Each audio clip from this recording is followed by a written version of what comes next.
Good morning. It's Sunday morning, and I'm having my Sunday morning coffee. And I've been feeling somewhat philosophical about some things as of late. And an Osho quote I posted on my social media. If you follow me there, you can find my social media links on my Miss Micah site that I'm still building. I'm still clarifying how I want to, we'll just say, brand and market myself in the world, because I'm already attracting the clients. It's how to articulate what it is I do, because I'm so philosophical about things and I'm so different. So if you watch my videos, you probably have figured that part out already. And the common theme that I have noticed for the week, and I'm going to talk about this, and what set me off is the Osho quote I posted on social media, as well as watching the Wonder Woman trailer, because I love comics, I love fantastical things, and I have come to accept that, not punish myself for that also. So here's what I'm thinking about. A lot of people are coming to me talking about how someone in their life or themselves are going through somewhat of an identity crisis. And I think that pretty much everyone on the planet experiences that to some degree, and we just call it different things. And I think that stems from childhood, honestly.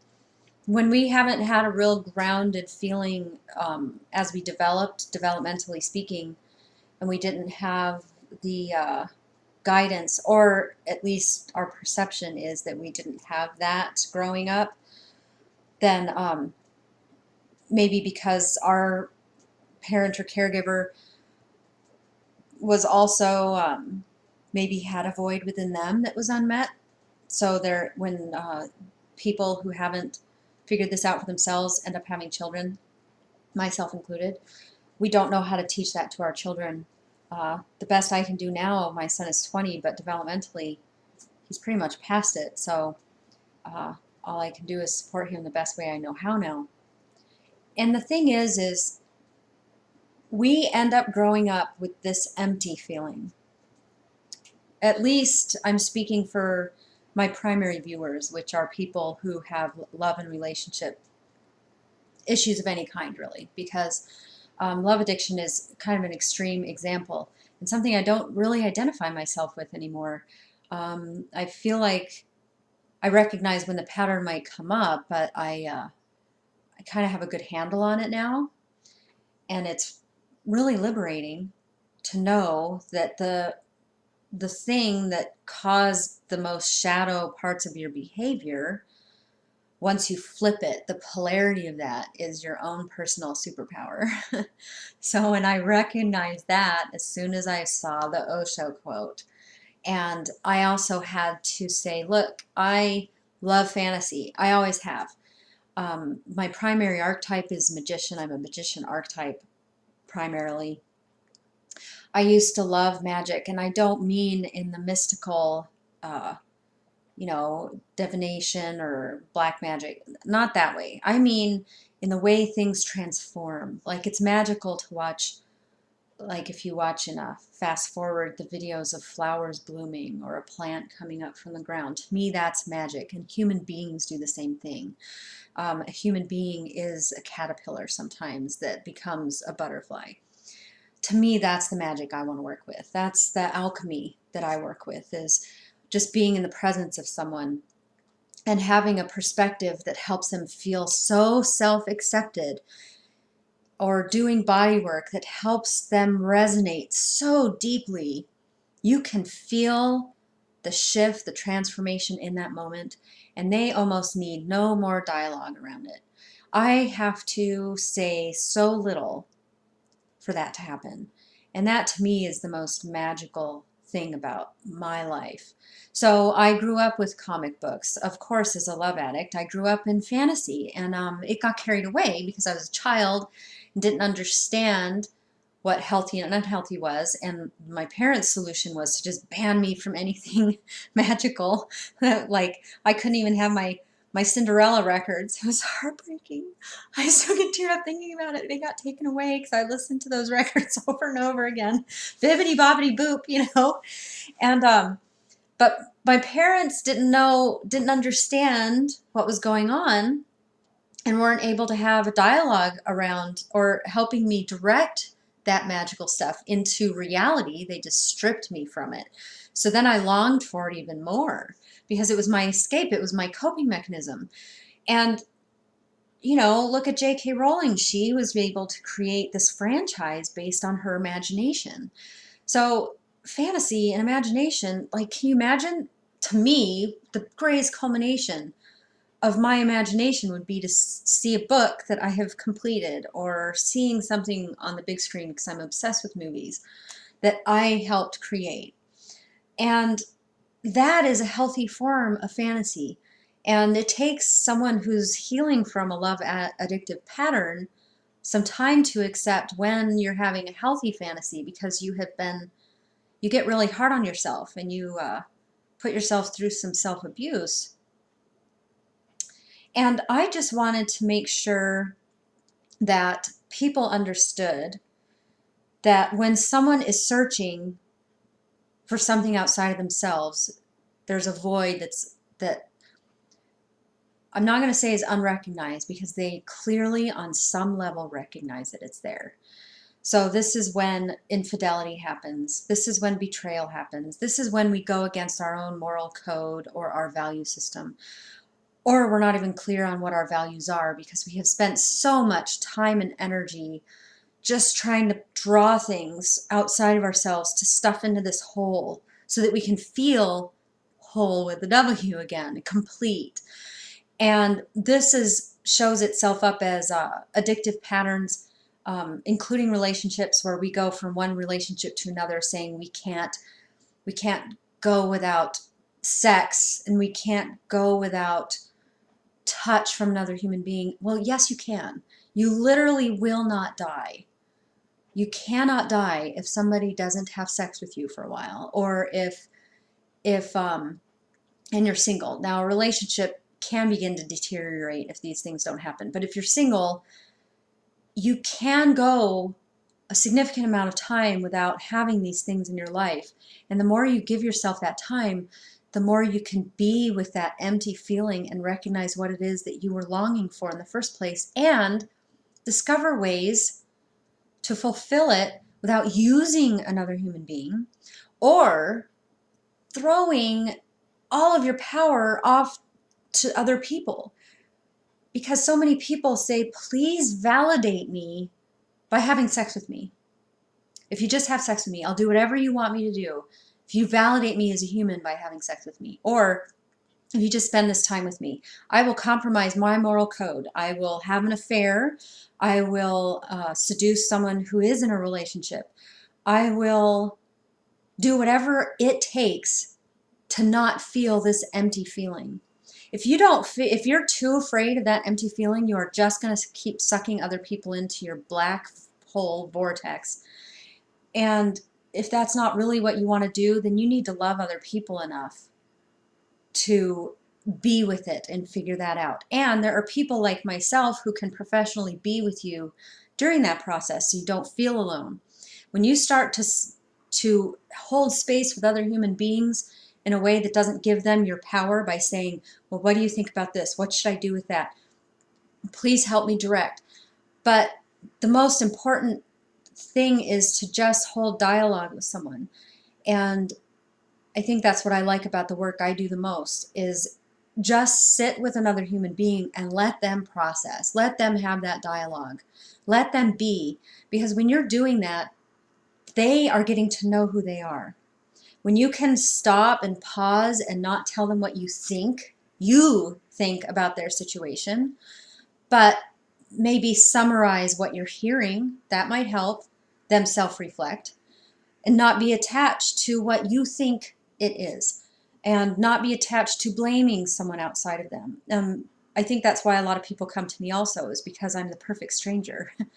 You can talk to someone that can accept who you are without having to have a list of goals that we're going to work on.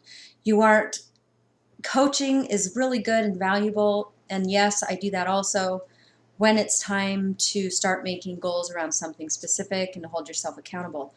Getting to know who you are, though, I think that a lot of coaching is that aspect is missed, and that's what I needed the most. And that's what helped me learn my superpower more than anything else, was just when I can just sit and realize I am love. And that made other people, former relationships, uncomfortable because they didn't understand that. That wasn't anybody's fault. That's just they couldn't relate to it. And they interpreted it as me needing or wanting to be overly sexual. And of course, I fulfilled that prophecy just like Mowgli did in the Jungle Book. Yes, I love my cartoons. Where, everybody was so afraid that he would end up with fire that he literally did destroy with fire, because that was the primary focus throughout the entire story. Instead of helping him learn how to harness that power and that ability and to respect it, they just completely, every character in that book was driven by the fear of what that would be, except maybe Baloo and Mowgli himself. And that's what I was. And I destroyed things around me with my fire, which is my state of being love. And to help people recognize for themselves what their superpower is and how to help them get in touch with that is one of the most fulfilling things I think I've ever done since I was in optical. And I would help little kids see again when I put contacts on their eyes, and they would cry, and oh my gosh, that was like the best experience of my entire life. Nothing was more fulfilling until this work is now. When someone can come to me and they can just process and know that I'm not going to say, you need to, you should, why don't you, why did you? None of those things are going to come out of my mouth, because that's not what anybody needs to hear. They need to hear themselves speak sometimes. They need someone to sit silently with them and do some body work and let them get in resonance with their own soul, their own spirit, their body, have everything reconnect, and the puzzles start to fit back into place. That is how you fill a void. Not by trying to connect physically with another human being in this empty, self-involved, quite frankly, way. It's selfish, it's unhealthy, and nobody wins. I mean, temporarily it feels like you do, because all these wonderful oxytocin and all these other wonderful stress-relieving hormones are released. But that's temporary. I mean, doesn't everybody want something more than, like, if you get a broken bone and you go to a doctor, don't you want to go to the doctor and have it set, as opposed to just wrapping bandages on a broken bone and taking some painkillers and being like, all right, I'm good. The bone is still going to set, but it's going to set all wonky. I mean, is that really what we want with our lives? So that's my Sunday morning philosophy. Give me a little caffeine. But anyway, I want to thank everyone who's watched this far. And I really want to thank the commenters. I'm getting, like, I feel so fulfilled, quite honestly, by the intense thought and dialogue that goes into the comments from people. People are really vulnerable on my page. And I'm not going to lie, I got mad respect for you. I'm even a little teared up. So respectful. Please understand that what I do is I hold space, I sit with people, I help get a dialogue started, I help people get to know who they are by having this dialogue one-on-one. We can get more personal. You can visit my website to set up an appointment.